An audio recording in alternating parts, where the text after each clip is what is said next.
Hi everyone, I thought it would be fun to have a go at colouring this mermaid. Now she is from Lost Ocean. This is actually a little calendar card, daily calendar page, and she's on here, so I thought I would have a little go. I'm just going to zoom in a little bit more because we've got to do her face. Whoop. That's it, her face and hair.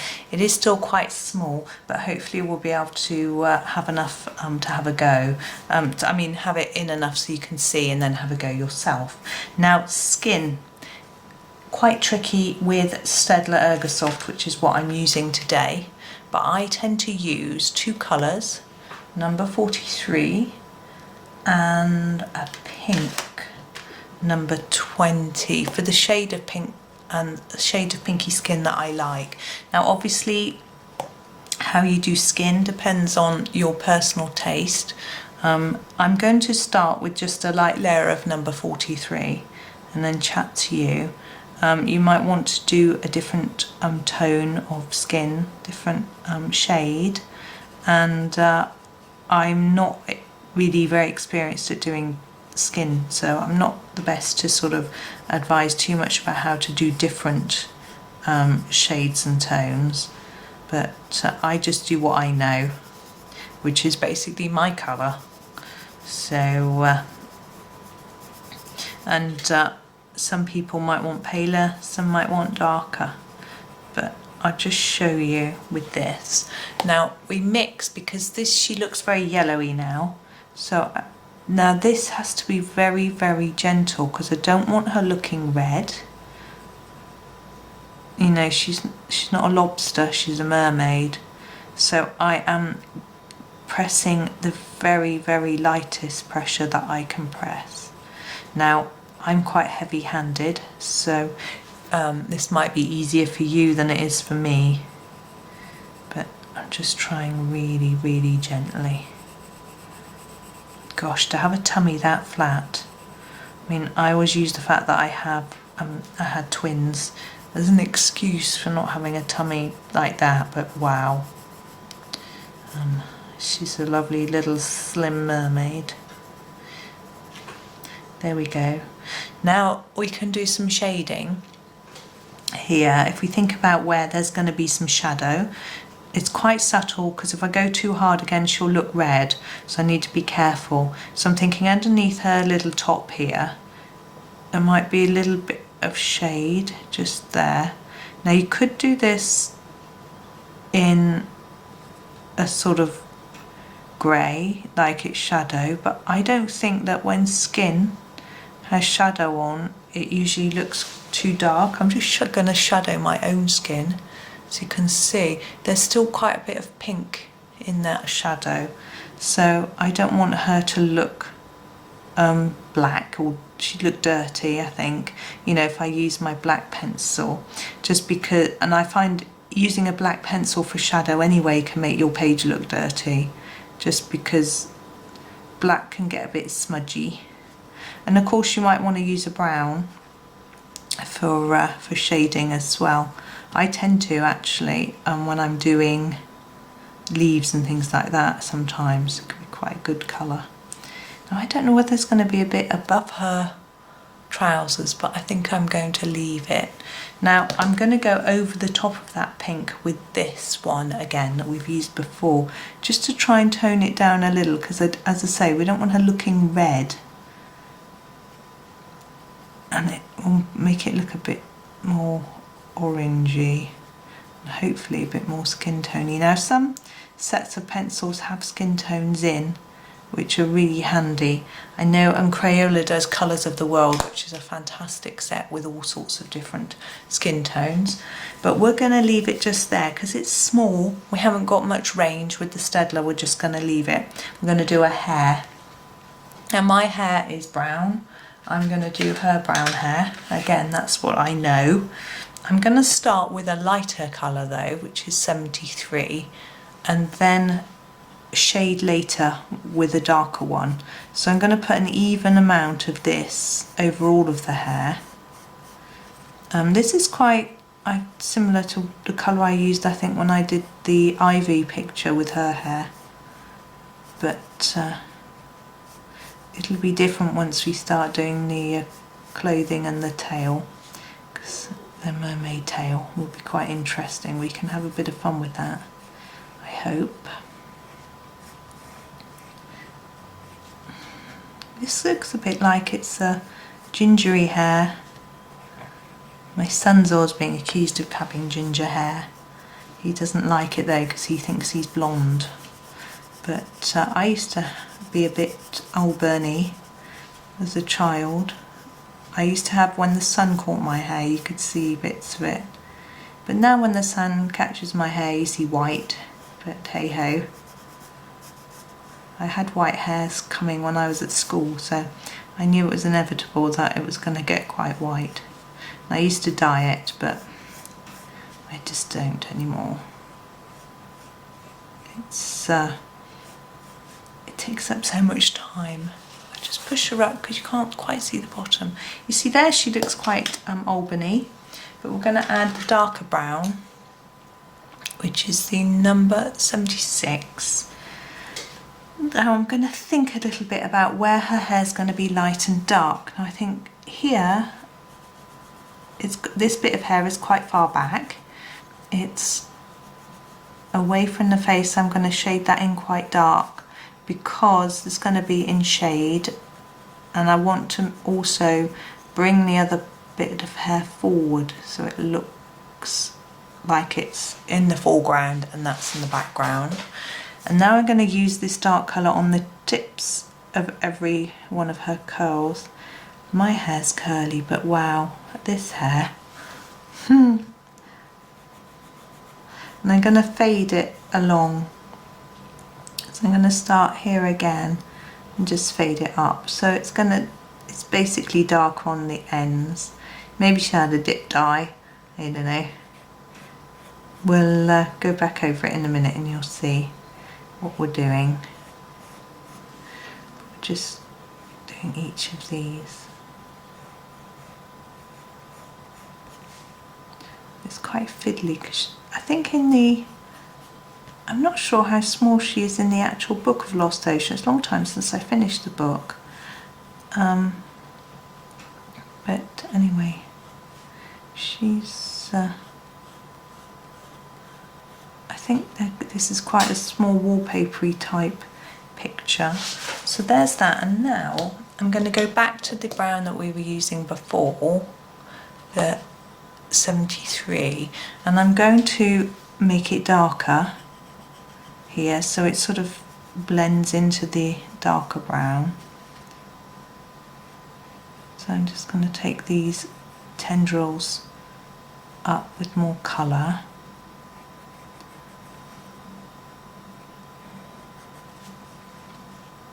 I'll think about the top of the head in a minute as well. So obviously I'd like to show some light and shade on there. Now of course you could do the hair any colour.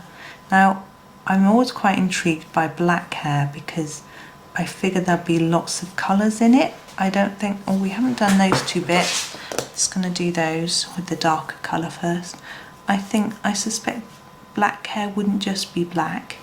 It would have lots of depth of colour and shade in it, and I think it'd be really interesting to do. But I tend to go for brown because it's what I know.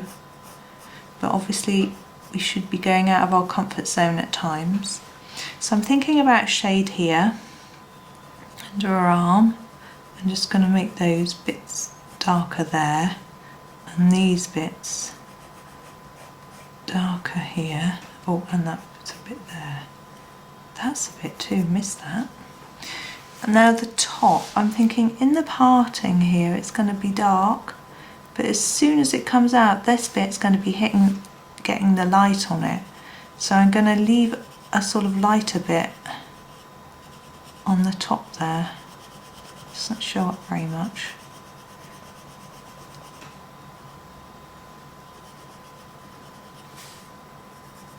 So just to make this bit darker. I love how Johanna says, I can't draw people, and then comes out with this very pretty mermaid. There we are. I'm going to leave her like that. I'm quite happy with that hair. I like the mixture of the sort of shades. And we're going to move on to her tail. Now for this, I think I'm going to use a mix of colours and try and make it look quite fun and magical. So wish me luck. I'm going to start off with a blue, number 37. This is a sort of greeny blue colour. And I'm going to do some areas with this. And then we're going to sort of merge it into another colour. Just to try something a little bit different. So I'm going to do a harder layer along the edge here. And then fade it up here. Try to fade it up so that it's almost no blue once it comes up totally. And this won't be our only layer, so I can go over it again. But you see, I've decided to sort of scrub it across here quite hard. And then I can fade it up here. And hopefully you can see that I'm putting more layers of colour near where I drew that harsh line, trying to blend it up. And I have got, I think I brought a blending pencil with me, yes. No, I didn't, I brought a white pencil, that might work. Now with the rest of this tail, I'm going to take the dark blue on the edge and then fade it into the centre.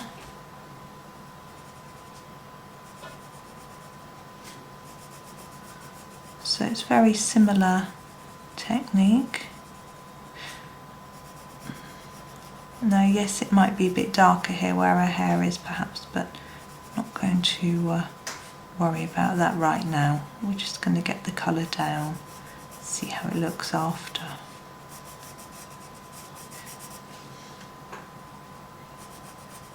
It's interesting how mermaids have got sort of popular in children's items. I don't think they were when I was little. Now we're going to do the second colour. I sharpened this one just now. This is number 61. Look at that. Ooh, I'm going to have to be really careful. And I'm going to do the opposite. So it's going to be really dark here. And then gently faded into the blue.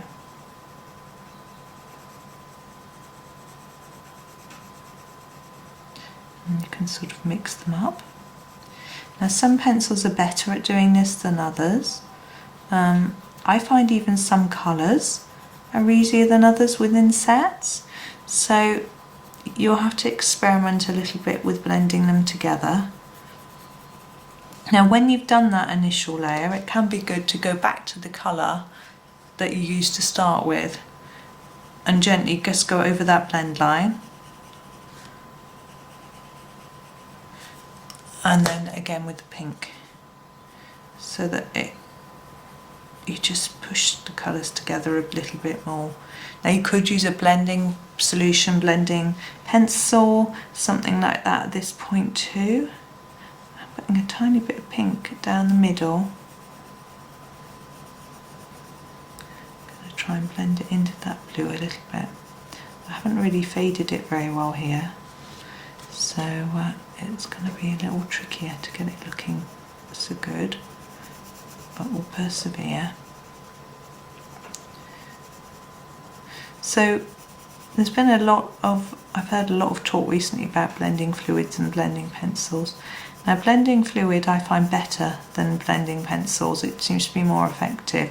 Once it's on the paper, I'm going to try and blend that better from the blue. Once it's on the paper, it leaves, you can keep working it.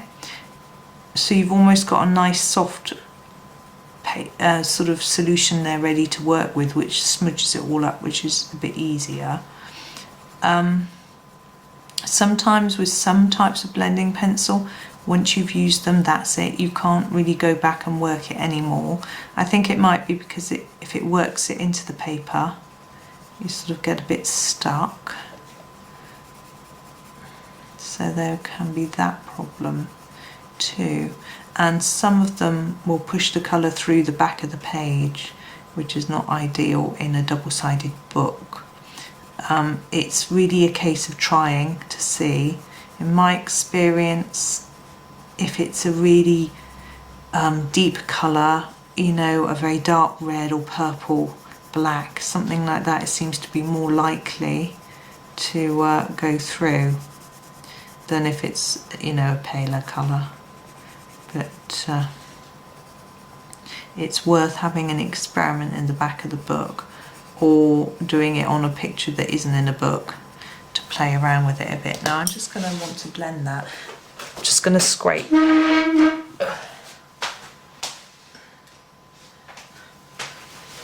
Oh, sorry, I just went off to get this pencil. This is a pencil that I just happened to have brought down with me, which is my Caran d'Ache Luminance White, and I think it might just work to blend this all together. Now the thing with using a white to blend is that it will fade your colour because it's white. So, and it will make it go sort of milky. Now I don't mind with this. That's fine for the colour that I've done this. But if I wanted a really vibrant red, I wouldn't want to blend over it in a white. So it's something you need to think about before doing it. How will it impact the what I'm trying to do with my picture? And this is actually fading down the colours. You can see the difference between those two. This one is more smudgy, but it's also whiter. So and I'm happy with that effect, but you'll have to think about what you want to do with yours. Now, there's her tail. Now we've got this piece to do and her top. Now, we have to be quite careful with her top because of the look and shape of it. I have seen some quite funny versions of this where the colourist has had a go. This is the same blue as the bottom, and then realised afterwards that by colouring this bit in, this end part in a dark red and the rest of it in a slightly lighter colour, it did look quite funny. And I think Johanna was aware as well that that could be a risk when colouring this in. So I'm just going to do it like this, so there's no risk of it looking naughty. But the necklace I'm going to do just in pink. The reason for that is because it's teeny weeny and I think it will just work nicely. I suspect they're supposed to be pearls, she's under the sea, but there we go. Now we've got the band on the top of the trouser here. Just having a think about what colour to do that, and I think it might look nice in a slightly darker blue. So I've just grabbed this one. This is number 63.